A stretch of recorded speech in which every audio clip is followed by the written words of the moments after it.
How can we learn to build self-identity through psychological slavery? Before we get started with the topic at hand, I have to state that there is a very high number of social injustices that take place in society.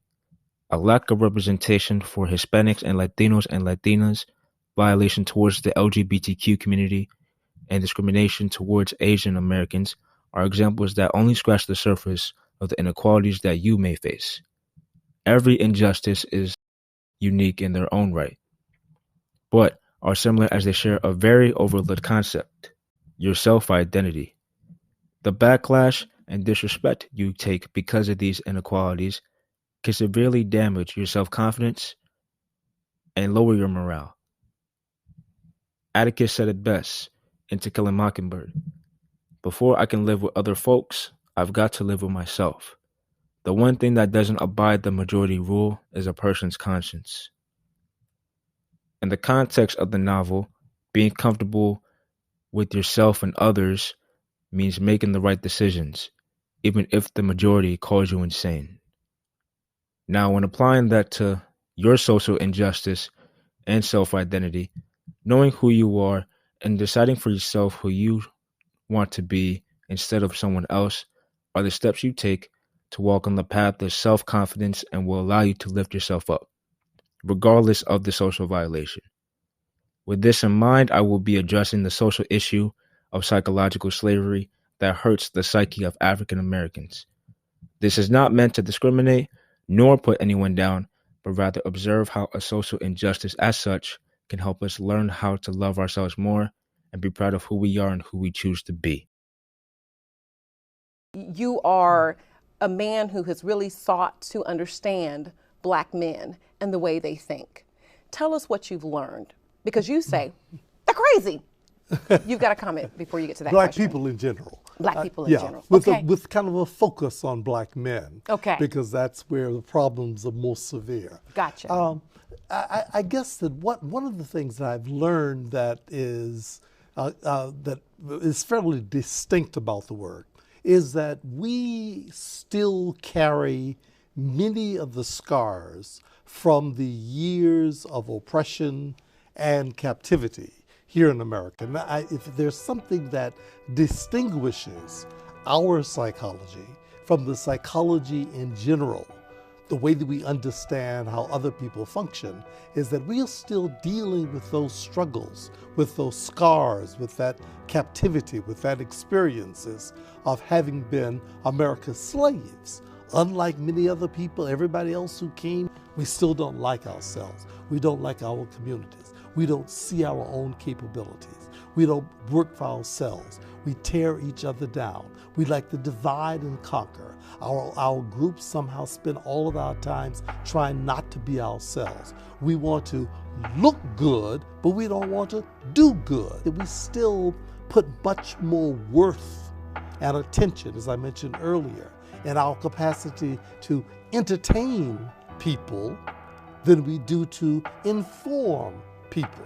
We have much more respect for Black entertainers and Black athletes than we have for Black thinkers. And let's talk about some of those struggles, because I think as we begin to understand as a people what we are struggling with, then maybe we can begin to break down some of the barriers and begin to try to clear those hurdles in our lives. Yeah, one of the worst ones is the disrespect for who we are. I bet whereas people are able to operate in their own self-interest when they know and appreciate who they are, one of the things that slavery robbed us of was the ability to understand who it is that we were.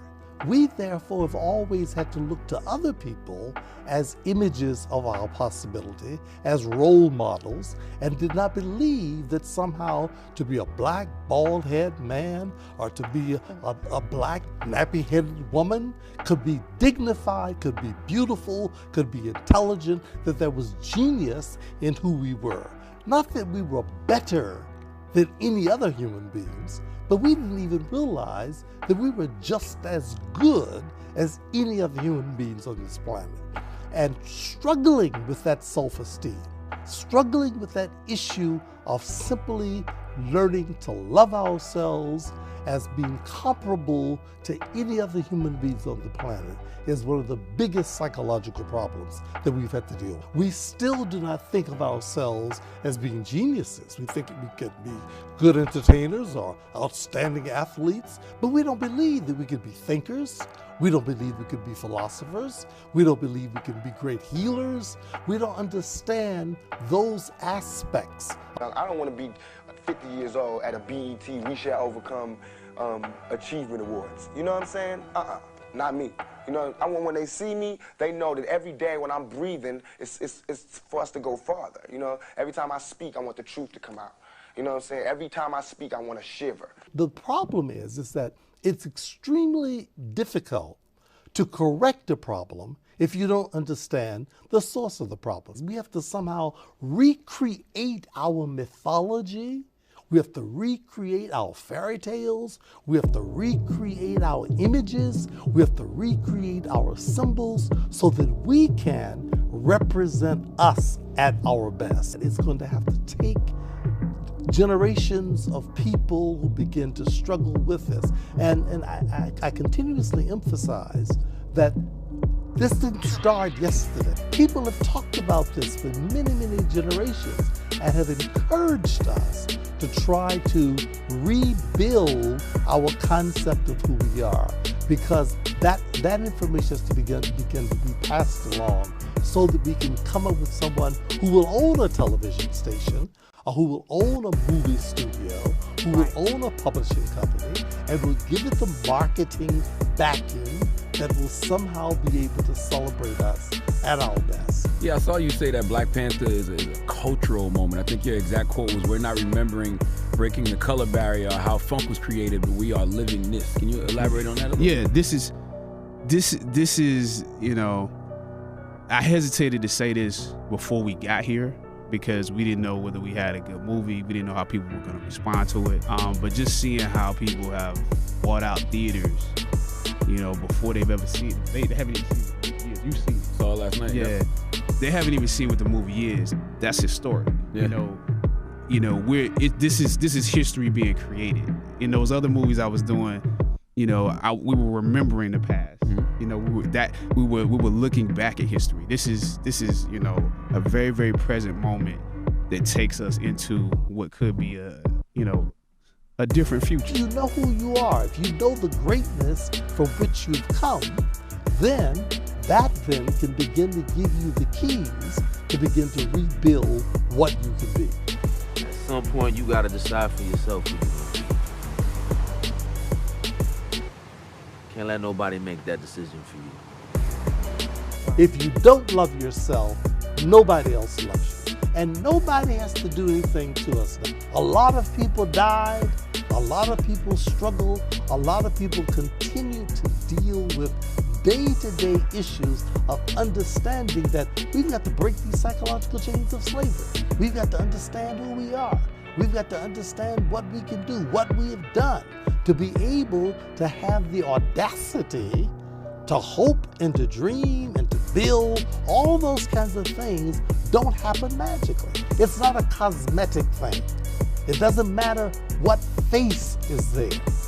But you've got to be able to love yourself, respect yourself, know yourself, and build yourself. And nobody can do it for you. No one can give you a welfare check into acceptability.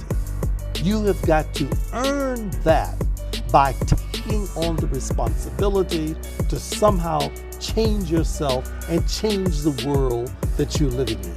Ain't that what we're supposed to do? I'm not saying I'm going to rule the world or I'm going to change the world, but I guarantee that I will spark the brain that will change the world. And that's our job, is to spark somebody else watching us. We might not be the ones, but let's not be selfish, and because we're not going to change the world, let's not talk about how we should change it. I don't know how to change it, but I know if I keep talking about how dirty it is out here, somebody's going to clean it up.